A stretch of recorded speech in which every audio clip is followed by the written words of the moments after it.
Good afternoon. The Oklahoma City Water Utilities Trust will be in session for the November 19th meeting, and the first item on the agenda is the approval of the minutes from the October 15th meeting. Move approval. Second. A motion and a second to approve the October 15th meeting. Voting, please. Minutes are approved. Next item is the approval of the minutes for the November 5th meeting. I'll move approval. Second. Motion and a second to approve the meeting minutes of the November 5th meeting. Voting, please. Minutes are approved. Next item is the consent docket. Move approval subject to individual consideration. Second.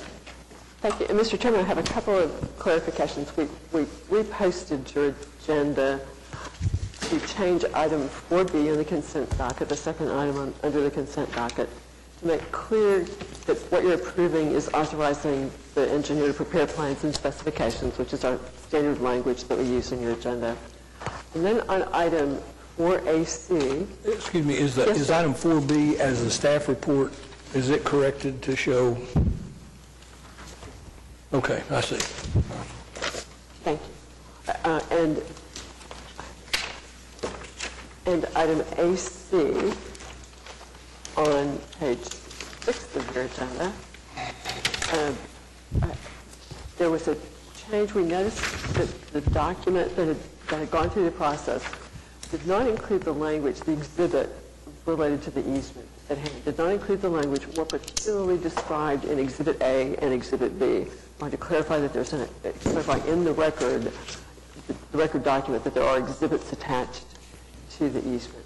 And so that was a correction made after your agenda was pulled together. I think it probably is that corrected in your agenda. I wanted to draw that to your attention. Any further comments on matters on the consent docket? Mr. Chairman, I have a couple of questions. Okay. On item 4F, this has to do with some electrical equipment we're buying to support. I'm a little confused as to what we're buying and what we're going to try to lease. Could we get some kind of presentation on what we're doing at those facilities? We'd be happy to. We have a short-term plan and a long-term plan. I think it would be really helpful. Really good point. Now, you're talking about the water plants particularly in this. Yes. How about the sewage treatment plants? Isn't it almost as important to keep them operating? Yes. The large wastewater treatment plant has generators, and we have some level of generation, either portable or on-site at each of the wastewater treatment plants. Wastewater operations folks who run the wastewater lift stations also have portable generators that they deploy depending upon the event. I'd like to see if we couldn't get a presentation. It wouldn't have to be very elaborate, 5 or 10 minutes, just what we are buying, what we are renting, and where it is. And I think it'd be fun. Yes, sir. Happy to. The items on your agenda today are to pursue purchase of transformers for the Draper Water Treatment Plant so that we can plug in readily whatever our permanent portable or non-OG&E power might be. But they are the limiting factor in hooking Draper up to portable power. Our existing emergency power contract expires next spring. So we're asking for the right to go search for an emergency power contract. I can tell you we've completed an engineering study that talks about the long-term plan for power at the Draper Water Treatment Plant. It's considerably more expensive than permanent power, than this temporary power would be, but has some benefits to us. We're talking about those benefits with power service providers as well. So it's complicated. We'd be happy to visit with you about that. How do you define the benefits? That's interesting. It's a question I'm going through in school right now. For me, it's what we need to talk about, I think, is 4 hours acceptable, is 8 hours acceptable, is 24 hours. We were out of power at Draper in the horrible tornado last spring for 23 hours. It was painful, but we survived. It will be a policy question. We'll tell you about costs and timelines. Because it's like an EMSO, if they increase their time from 8 minutes to 10 minutes, the way to look at that now is a time differential, is outcomes. More people being, and I think that's important to keep it informed. Anyway, now I have a question on item 4M. This has to do with some work out at the Hefner treatment plant. Yes. And when will that project be totally completed? I understand that's a short-term expression, but there needs to be some restoration work done out there in a worse sort of way. Yes, Mr. Simini may be able to help us. I'll give you the 50-cent tour. This is, we think, a final wrap-up change on the project. It's pretty significant. We've included a net total of 95 additional days on an originally $900-day contract, for example. I worked through a number of issues related to final completion. Sam Samandi. We believe in the next 2 or 3 months it should be totally completed. Okay. Now, do you all have in process or have already completed some kind of restoration plan? But there are some restorations that's already been done, but it's not complete, sir. Okay, because like, for instance, the parking lot used to be a hard Yes. surface and it's now just dirt. Yes, yes. A lot of that stuff will be done here in the next 2 or 3 months. Sir. Okay. Well, I would encourage you all to do as quickly as you can, because the way you kept the plant for years has been a real example of what cities can do. And we've sort of lost that during the construction period. And it's obviously why, but a lot of our constituents don't understand it as they drive by. Yes, sir, I understand. Okay, thank you. Thank you, Mr. Chairman. Any other comments or questions on the consent docket? We have a motion? Yes. Yes. Have a motion and a second? Yeah. Voting, please. Consent docket's approved. Next item is the concurrence docket. Move approval of the concurrence docket subject to individual consideration. Second. Have a motion and a second to approve the concurrence docket. Are there matters to be discussed separately? Hearing none, voting, please. Concurrence docket's approved. Next item, item 6.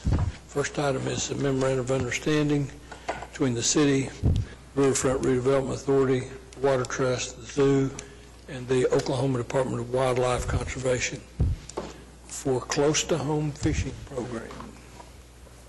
And Mr. Chairman, of course, the close-to-home fishing program is what helps and supports our ability to have good fishing experiences in our local lakes, in addition to the work done by the Parks Department. Move approval. Second. Motion and a second to approve item 6A. Are there further comments or questions? Hearing none, voting, please.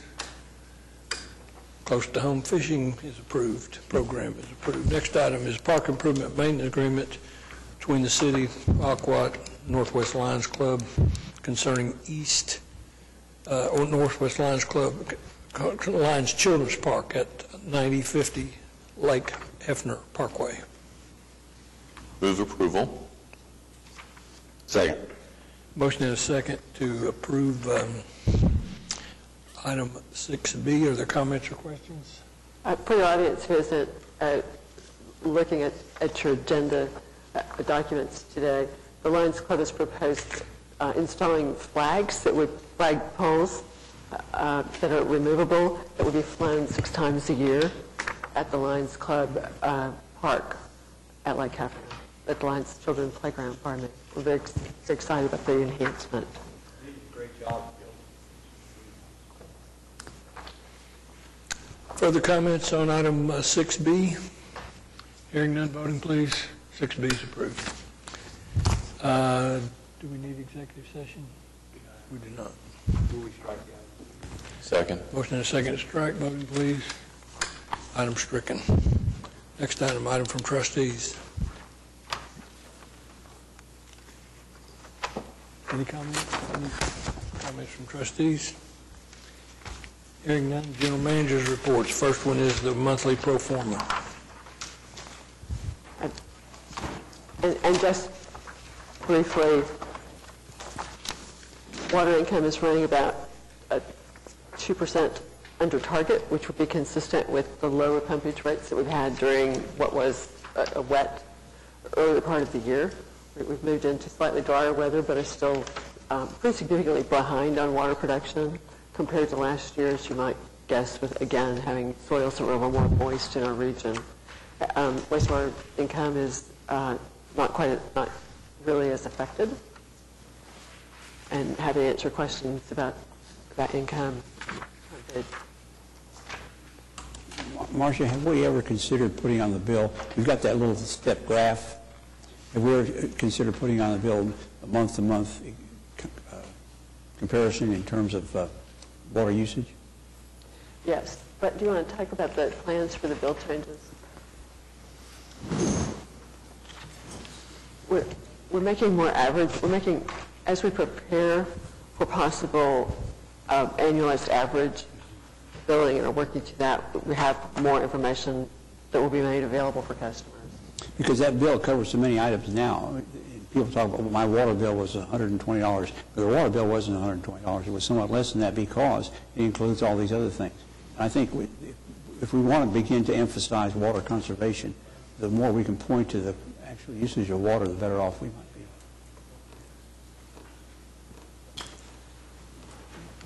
be. Mr. Chairman and trustees, to answer a question about one of the things we'll be working on as a part of the web project for paperless billing is we'll be adding graphic capabilities to the website where customers can see their historical consumption online, and they'll be able to look at the water separate from the wastewater, and so that they'll be able to see their consumption amounts graphically and also in tables.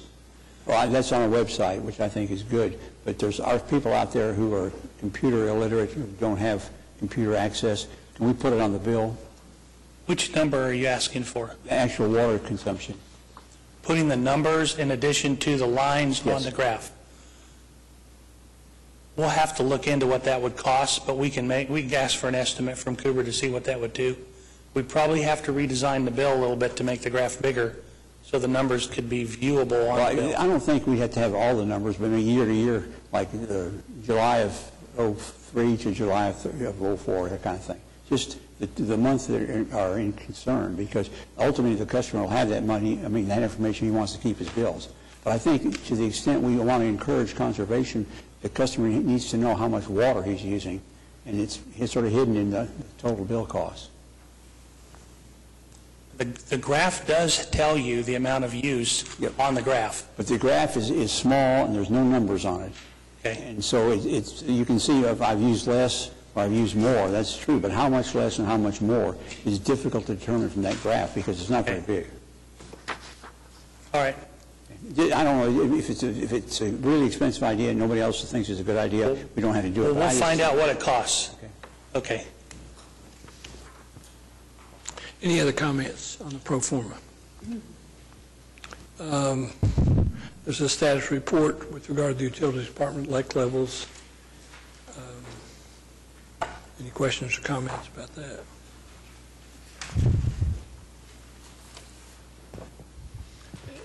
My comment would be that how much lower Atoka is. How much longer do we plan to pump to Draper until we get it full completely, or what's the plan? Well, we are continuing to pump to Draper at least until about another 1.5 feet full. We're at 1183 and a half or 3/4 today. We plan to pump until we hit about 1185. With bigger, we are pumping from Mickey Creek Lake to help equalize the impact on Lake Atoka. There have been no productive rains this fall in the southeast. The weather forecast for a long range is for drier weather to continue, the drought to continue. This last week's forecast in southwestern Oklahoma, which I interpret to mean Lake Canton is probably not going to get appreciable rains through the winter either. While the southeast will go to normal rainfall patterns. The southeast lakes will only recover a few feet during these next few months. We get some adequate rain. Typical rain in the wintertime is kind of misty, slow rainfall, not the thunderstorms that produce a lot of runoff. But we do get periodically a storm or two that produces runoff. So I would anticipate the lake levels may go up 1 foot or 2 over the winter, but won't fully recover in the southeast until probably March, when we typically start seeing a 2-inch rainfall that produces good runoff. But we'll continue to monitor. We were focusing, of course, on bringing Draper back to normal, to have adequate supplies in town given the drought in the west. Okay. Madam Chairman, I've had a couple of constituents ask me about swimming in Lake Hefner. We prohibit swimming in Lake Hefner, except we let people swim in it in terms of a contest. And they don't understand the difference, and I'm not sure I do either, as to why we prohibit it generally and we allow it for special occasions. Councilman Ryan,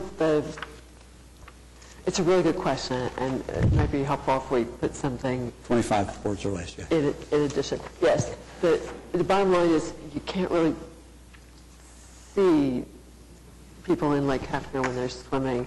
When we have a contest, there are people in boats watching the swimmers to make certain that we know where they are. The swimmers are tagged so that we can find them. Generally, we consider the lake to be too cloudy to swim.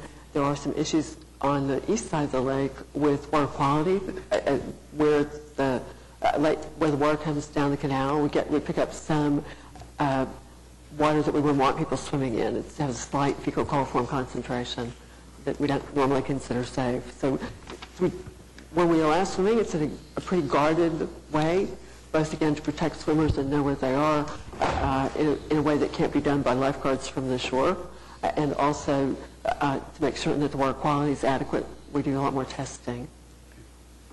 Thank you.